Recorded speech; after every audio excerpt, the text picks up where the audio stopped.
పాత దొంగ వాడేది కొత్త దొంగ ల్యాప్టాప్ ఎంత పడుతుంది 3-4 లక్షలు ఉంటుంది. కనీసం 2-3 లక్షలు దాటితే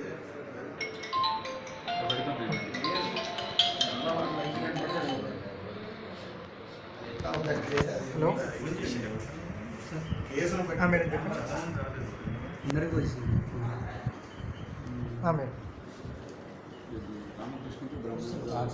చెప్పండి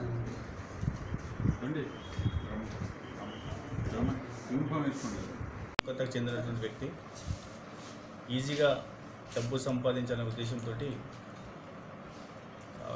కొన్ని క్రైమ్ చేయడం జరిగింది. ఇతను చదువు వచ్చేసి 9th క్లాస్ వరకు చదివాడు. కానీ ఈజీగా డబ్బు సంపాదించే ఉద్దేశంతో గూగుల్ సెర్చ్ ద్వారా ఫేక్ డీడీ ఏ విధంగా తయారు చేయాలని చెప్పి ఒక ఆలోచనతో ఒక ప్రింటరు ల్యాప్టాప్ కొనడం జరిగింది. ఆ గూగుల్ సెర్చ్లో ఫేక్ డీడీలు తయారు చేయడం నేర్చుకొని ఆ ఫేక్ డీడీలు ప్రింట్అవుట్ తీయడము, తీసిన తర్వాత మెయిన్ మెట్రోపాలిటన్ సిటీస్ అంటే బాంబే, బెంగళూరు, హైదరాబాద్, జైపూర్ ఈ ఏరియాలో కొన్ని అఫెన్సెస్ చేయడం జరిగింది. దానిలో భాగంగా గత నెల హైదరాబాద్ మన హిమాయత్ నగర్లో ఒక బయాస్ ఫోటో స్టూడియో అని చెప్పి మన హిమాయత్ నగర్లో ఉంది.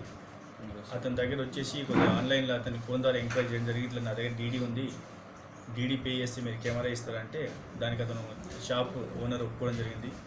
అక్కడ 3 lakhs worth రూపీస్ ఒక కెమెరాని పర్చేజ్ చేసుకొని ఇక్కడ నుంచి వెళ్ళిపోవడం జరిగింది. ఎప్పుడైతే ఆ డీడీని కన్సర్న్ బ్యాంక్ పంపించడం ద్వారా అది ఫేక్ అని తెలియదో అతను మాకు వచ్చి కంప్లైంట్ ఫిర్యాదు చేయడం జరిగింది. ఆ ఫిర్యాదు మీద మేము కేసు నమోదు చేసిన తర్వాత కొన్ని టెక్నికల్ ఎవిడెన్స్ టెస్ట్ ద్వారా అతన్ని పట్టుకోవడం జరిగింది. పట్టుకొని ఇంట్రాగేషన్ చేస్తే అతను మన హైదరాబాద్ నగరంలో మహంకాళి, సైఫాబాద్ పొల్యూషన్ మా పొల్యూషన్తో పాటు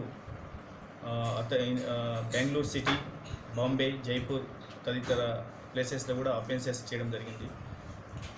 అంతేకాకుండా ఇతనితో పాటు అఫెన్స్ చేసిన తర్వాత ఏదైతే కెమెరాస్ కానీ మిగతా ఎలక్ట్రానిక్ గూడ్స్ అతని ఫ్రెండ్ బాంబేలో ఉంటాడు, అతని ద్వారా ఇతను డిస్పోజ్ చేయడం జరుగుతూ ఉంటుంది ప్రతిసారి కూడా. ఇప్పుడు మనము 2 ల్యాప్టాప్స్ రికవర్ చేయడం జరిగింది. మిగతా కేసెస్ ప్రాపర్టీ ఇన్వాల్వ్మెంట్ అంతా కూడా వీళ్ళ ఫ్రెండ్ అభయ్ దగ్గర ఉంది. అతను పట్టుకున్న తర్వాత మిగతా ప్రాపర్టీ కూడా మనం రికవరీ చేయడం జరుగుతుంది. దాంతోపాటు ఇతను ఈ ఫేక్ డీటెయిల్స్ కొన్ని ట్రావెల్ ఏజెన్సీకి ఇవ్వడం జరిగింది. ఆ ట్రావెల్ ఏజెన్సీ వాళ్ళ రిలేటివ్స్ ప్లస్ వాళ్ళ ఫ్రెండ్స్కి కూడా ఈ ఫ్లైట్ టికెట్స్ బుకింగ్ చేయడం జరిగింది. ప్రస్తుతానికి మనం ఈ ఫేక్ డీటెయిల్స్ మీరు చూడవచ్చు. ఈ ఫేక్ డీటెయిల్స్ ఇది తయారు చేసింది ఇది. దీని ద్వారానే అతను ఇన్రోల్ క్రైమ్స్ చేయడం జరిగింది. ఇక్కడ పట్టుకున్నారు సార్ మన హైదరాబాద్ సిటీని పట్టుకోవడం. ఆఫీస్ ఉందా? ఆఫీస్కి ఏం లేదు, ఎట్లా లాడ్జ్లో ఉంటే పట్టుకోవడం. చెప్పండి. ఎక్కడికి చెందిన బిలాంగ్స్ టు కోల్కతా. ఇంకెవరైనా సహకరించారు సార్? అభయ్ అని వీళ్ళ ఫ్రెండ్, అభిజిత్ వీళ్ళ ఫ్రెండ్. ఇతను చేసినటువంటి ఏదైతే ఎలక్ట్రానిక్ గూడ్స్ అఫెన్స్ చేస్తాడో అతనికి ఇవ్వడం జరుగుతుందో అతను డిస్పోజ్ చేస్తాడు. అతను